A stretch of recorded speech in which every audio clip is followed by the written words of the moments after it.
ગેનીબેન ઠાકોરે ઠાકોર સમાજનું બંધારણ બનાવ્યું। ગેનીબેન ઠાકોરને થયું આનાથી તો બનાસકાંઠાના મતો વધારે ખેંચી શકાશે, પરંતુ ક્યાંક ને ક્યાંક જોવા જઈએ તો હવે ગેનીબેન ઠાકોરનો આ બંધારણ ઘડવાનો નિયમ તેમના પર જ ભારી પડ્યો હોય તેવું લાગે છે। શું છે સમગ્ર મામલો અને અમે આવું કેમ કહી રહ્યા છે તેની વાત કરશું આ વિડીયોમાં। નમસ્કાર, હું છું પ્રથમ મોદી, આપ જોઈ રહ્યા છો નિર્ભય ન્યૂઝ। બનાસકાંઠામાં આ વખતે સ્થાનિક સ્વરાજની ચૂંટણીમાં કોંગ્રેસ હારી ગઈ અને તેની પાછળ ક્યાંક ને ક્યાંક કારણ જોવા જઈએ તો ગેનીબેન ઠાકોરનું બંધારણ બનાવવું તે હવે જોવાઈ રહ્યું છે। આવું અમે એટલે કહી રહ્યા છે કેમ કે આજે સવારે ગેનીબેન ઠાકોર દ્વારા બંધારણને લઈ એક નિવેદન આપવામાં આવ્યું હતું અને તેમના દ્વારા કહેવામાં આવ્યું હતું કે ડીજે પ્રથા બંધ થઈ એનાથી હવે સમાજની આબરૂ જે છે એ બચી જશે। હવે આ જ મામલાને લઈ જ્યારે અમે ગાયક કલાકાર ગબ્બર ઠાકોર સાથે વાત કરી અને આપણે તો ખબર જ છે કે ગબ્બર ઠાકોર અને ગેનીબેન ઠાકોરનો વિવાદ છેલ્લા કેટલાય સમયથી ચાલતો આવ્યો છે। તેમના અનેક દંડ ફટકારવામાં આવ્યા છે ગબ્બર ઠાકોરને કે તેમણે સમાજનું ઉલ્લંઘન કર્યું છે, બંધારણ તોડ્યું છે, પરંતુ હવે ગબ્બર ઠાકોરે મોટો ધડાકો કરી દીધો છે અને કહી દીધું છે કે ગેનીબેન ઠાકોરનું બનાસમાં હારવું એની પાછળનું મુખ્ય કારણ છે કે જે બનાસકાંઠાના જે ડીજે કલાકારો છે અને લોકો છે આ બંધારણથી નારાજ છે। સૌ પહેલાં ગબ્બર ઠાકોર અને મારી જ્યારે ગબ્બર ઠાકોર સાથે વાત થઈ ત્યારે તેમણે આ વિષયમાં શું કહ્યું છે એ પહેલાં સાંભળી લઈએ।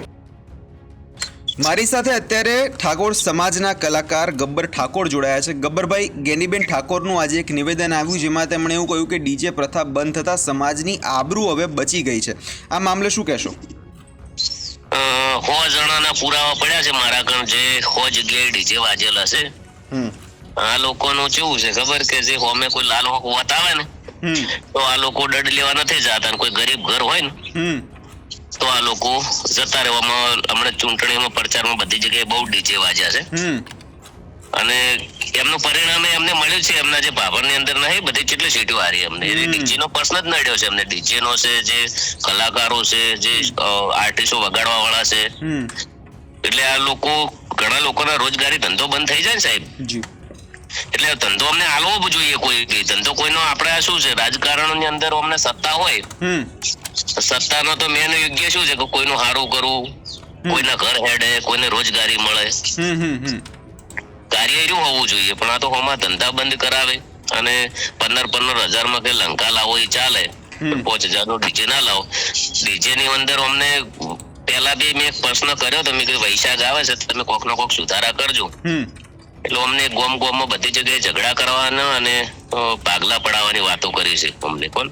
અચ્છા, તો જે પ્રકારે ગેનીબેન છેલ્લા કેટલાય દિવસોથી કહી રહ્યા છે કે જે આ સારું થયું બંધારણ ઘડાયું અને જે આ બધા રિવાજો છે એના પર અંકુશ લગાવવામાં આવ્યા એના કારણે સમાજ સુધરે, શું લાગે ખરેખર સુધરે ખરી આમાં? તો પણ એમનો પર્સનલ લોકો એમનું માન રાખતા હોય તો પછી હાર્યા કેવી રીતે? એમની બધી સીટો કેવી રીતે છે એમના વિસ્તારમાંથી? એટલે તમે એવું કહો છો કે આ તમે નિર્ણય લીધો ગેનીબેન એના કારણે જ હાર્યા છે, બંધારણ બનાવ્યું એના કારણે? હા, લોકોએ બિલકુલ સપોર્ટ નથી કર્યો। હારો વ્યક્તિ હોય એમને દિલથી સપોર્ટ મળવો જોઈએ ને, તો પછી એમાં સપોર્ટ મળ્યો હોય તો પછી એમને ઘરેથી સીટો હારે એટલે લોકો એમને બિલકુલ સપોર્ટ નથી કરતા એવું સાબિત થાય ને એનું કારણ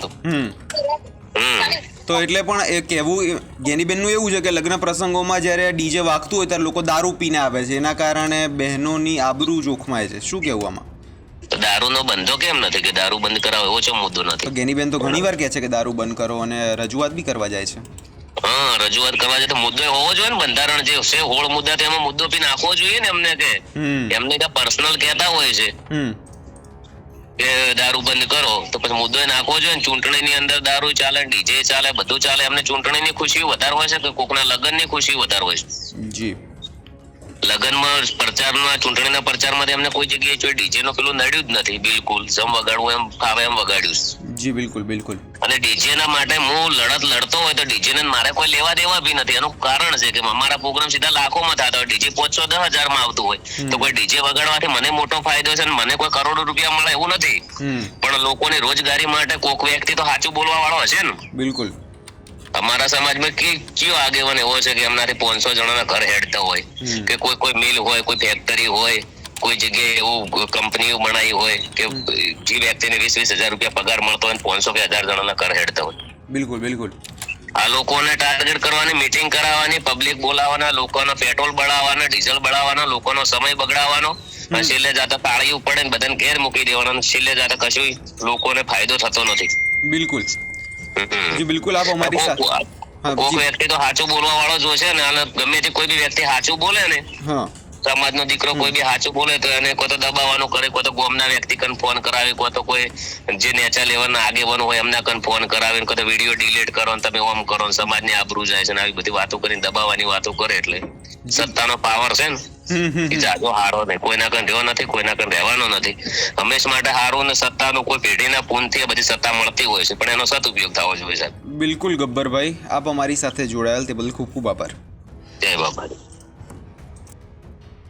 એટલે જે રીતે અહીંયા તમે ગબ્બર ઠાકોરને સાંભળ્યા અને તેમના દ્વારા વાત સ્પષ્ટ એક જ કહેવામાં આવી છે કે દરેક માટે નિયમો અલગ. શા માટે ચૂંટણી વખતે ગેંડીબેન ઠાકોર હોય કે કોઈ બી અન્ય જે કોંગ્રેસના નેતા છે તે બનાસકાંઠામાં પ્રચાર કરવા નીકળ્યા તો ડીજે સાથે લઈ નીકળ્યા, ઢોલ વગાડાઓ વગાડે, દરેક વસ્તુ કરી, તો શા માટે અમુક જ લોકોને ટાર્ગેટ કરવામાં આવી રહ્યા છે તે સવાલ હવે ગબ્બર ઠાકોર પૂછી રહ્યા છે કે શા માટે ડીજે પ્રથા પર આવો અંકુશ લગાવવામાં આવે છે. ગુજરાતમાં ઠેર ઠેર જગ્યાએ દારૂ વેચવામાં આવી રહ્યું છે, દારૂ વેચાઈ પર રહ્યું છે. ગેંડીબેન ઠાકોર દરેક સભામાં આવીને વાતો કરે છે ખાલી, પરંતુ દારૂ વેચવાનું બંધ ક્યાંય થતું નથી.